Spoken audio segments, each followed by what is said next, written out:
बोला.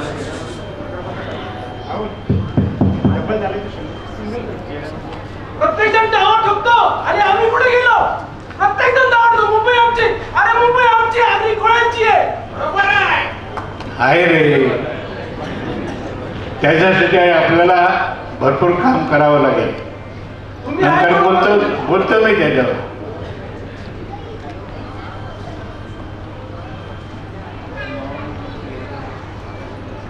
मंचावर बसलेले माझे सर्व सहकारी, सर्वांची नावं घेत नाही, वेळ जाईल म्हणून मी मंचावर बसलेले सर्व माझे सहकारी हा उल्लेख केलेला आहे.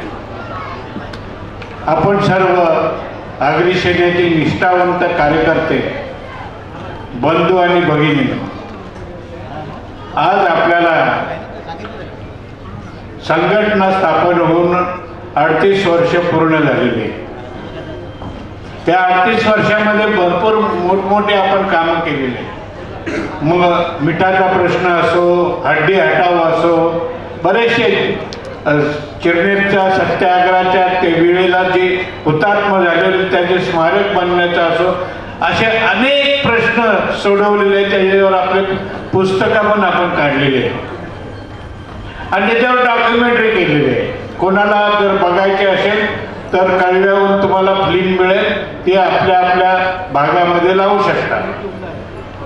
यूट्यूब जर चालू केला तरी तुम्हाला ते कार्यक्रम तुम्ही पाहू शकाल.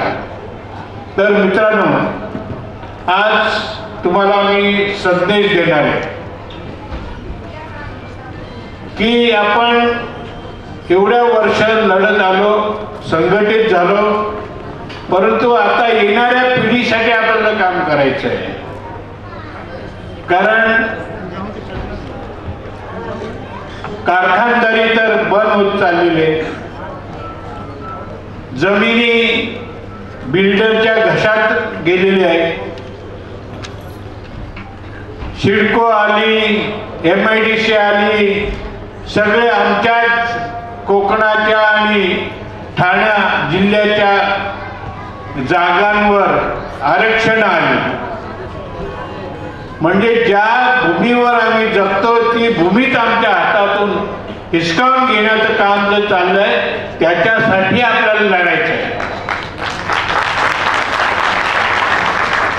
लढलं नाही तर वाचू शकत नाही. विश्वनाथने चांगल्या प्रकारे सांगितलं आणि सरांनी देखील सांगितलं. परंतु आपण जागं राहिलं पाहिजे. रात्र वैरायची आहे. आपण आता कमी होत चाललेलं. परका समाज आपल्यापेक्षा डबल पटीनं वाढत चाललेला आहे. कारण बिल्डिंग आम्हीच बांधलेल्या आहेत, राहणारे भाडेकरू आलेले आहेत.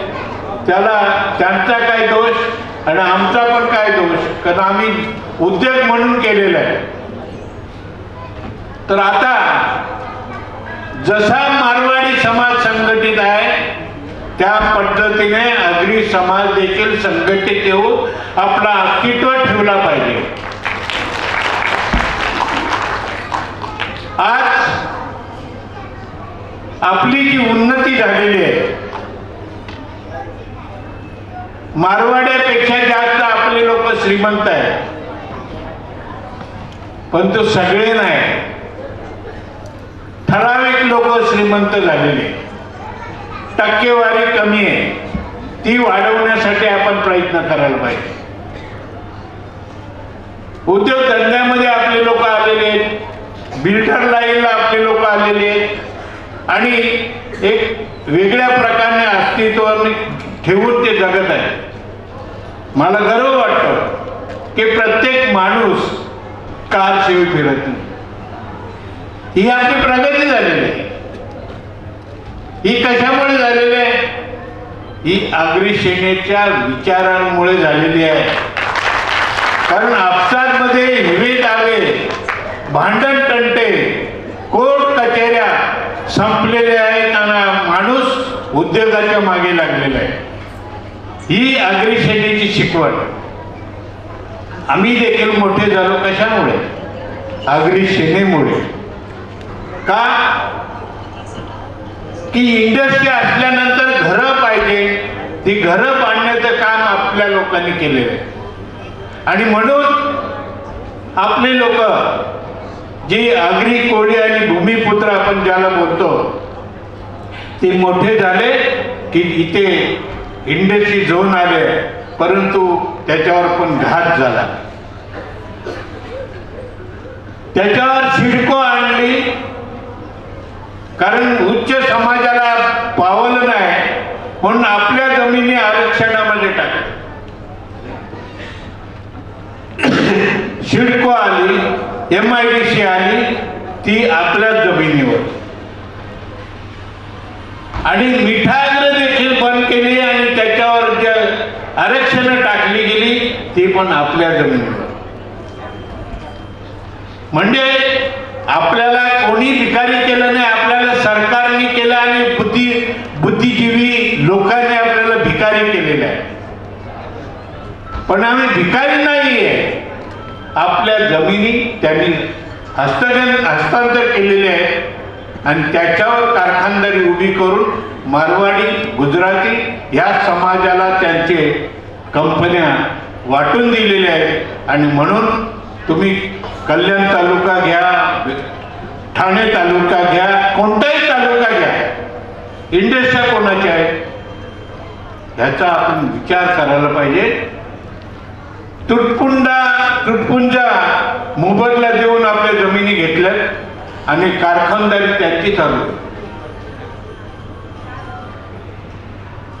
परंतु याला कोणी विरोध केला नव्हता. फक्त आगरी सेनेने विरोध केला होता की आमच्या जमिनी तुम्हाला देणार नाही. पण लोक संघटित होत नाही. एकमेक त्याचा एक पक्ष, त्याचा एक पक्ष, त्याचा एक पक्ष. माझ्या मोठ्या कल्पना होत्या की आगरी सेनेच्या माध्यमातून समाज एकत्र येऊन या प्रश्नाला वाटा फोडेल अशा पद्धतीने माझी कल्पना होती. पण कल्पना अपुरी राहिली. काही पक्षांकडे गहाण पडले. परंतु मी मानेन विश्वनाथ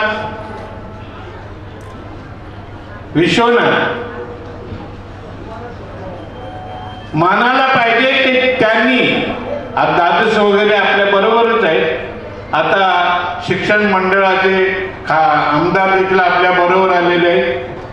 पण विश्वनाथने एक वेगळ्या प्रकारचा मला त्यांनी त्या भाषणातला एक मुद्दा मला आवडला. तो आगरी सेना स्थापन झाले तेव्हापासून मागच्या बाकावर बसायचा.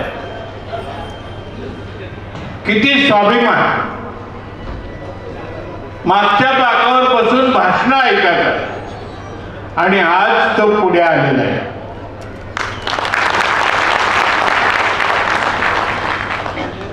म्हणजे किती निष्ठा, समाजावर प्रेम करण्याची जी त्याची पद्धत होती ती खरोखर वाखाणण्याजोगी होती. आणि म्हणून विश्वनाथला मी नंबर 1चा आगरी सैनिक मानतो.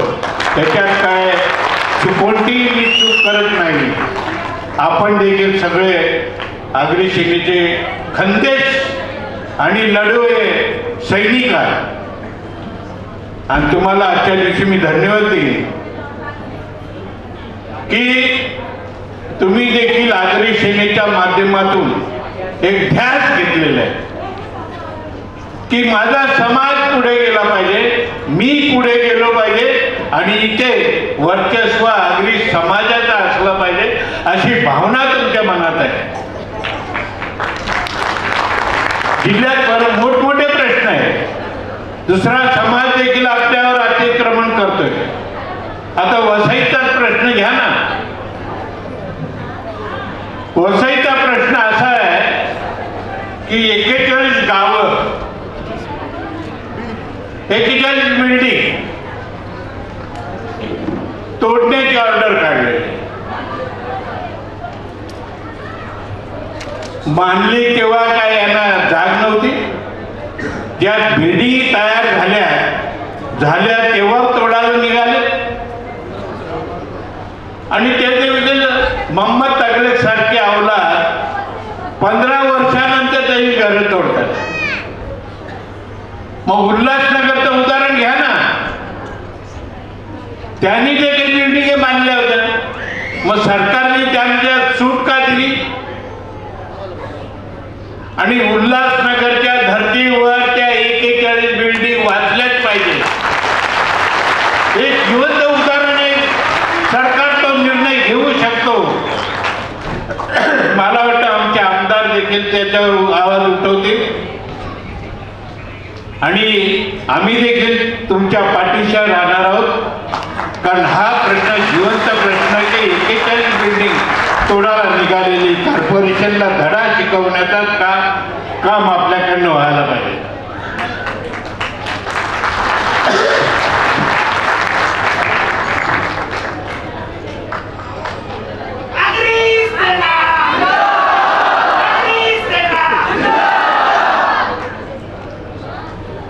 बिल्डिंग बांधून झाल्यानंतर ते पण 15 वर्षांनी ते मोहम्मद तगलक सारखा झाला. मोहम्मद तगलकनी, आता तुम्हाला माहिती मोहम्मद तगलक कोण? ते इतिहासातला एक राजा होता जो वसई विरार सारख्या ठिकाणी जो कमिशनर किंवा कोण बसले असतील त्या प्रकारे तो मोहम्मद तगलक होता. त्यांनी दिल्लीहून आपली राजधानी हलवली ना औरंगाबाद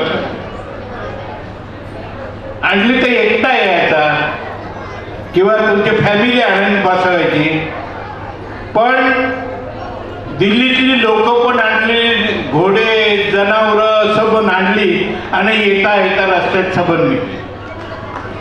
त्याला वाटलं ह्या पण चूक केली. पुन्हा औरंगाबादून दिल्लीत पुन्हा सबन काही माणसं मेली, काही गेली.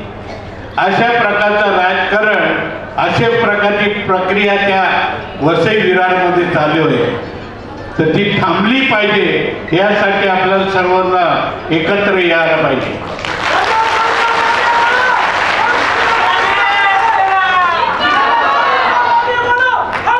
अरे कोण बिल्डिंगला हात लावतो बघतो ना.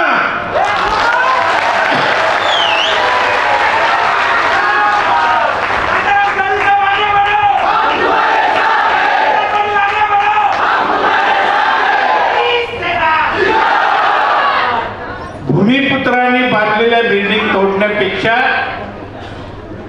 त्यांच्यावर जसा उल्हासनगरला न्याय दिला त्या पद्धतीने त्याला रेग्युलाइज करा आणि त्यांना न्याय द्या, असं आमचं म्हणणं आहे. का उल्हासनगरच्या सिंधी लोकांनी पैसे दिले म्हणून त्याला रेग्युलाइज झाले? पण त्यांना रेग्युलाइज केलं ना. एकाला एक न्याय येणं, दुसऱ्याला दुसरा न्याय नाही चालणार. म्हणून उल्हासनगरच्या धर्तीवर त्या वसईच्या बिल्डिंगी वाचल्याच पाहिजे, हा आमचा हट्टाच आहे.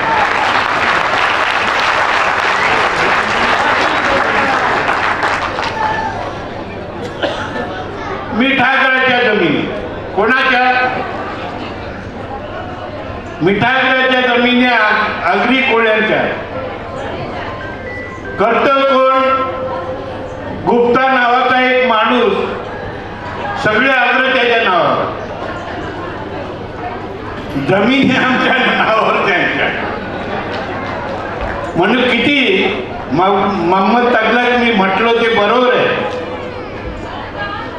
कारण अशा वेळेला आपल्याला जागृत राहिलं पाहिजे की नाही, आपण आता अल्पसंख्यक झालो.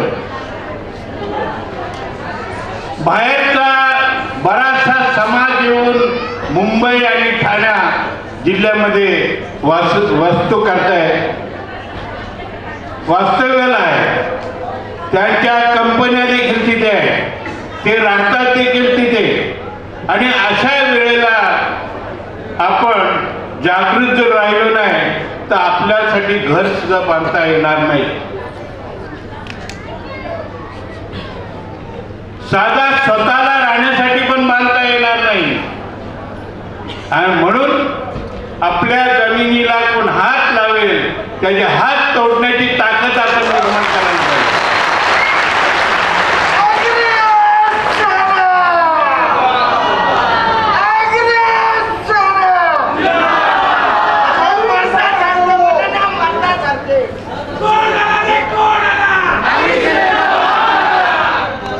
एक कुठे कोळी समाजाने रिसॉर्ट बांधलेले. आता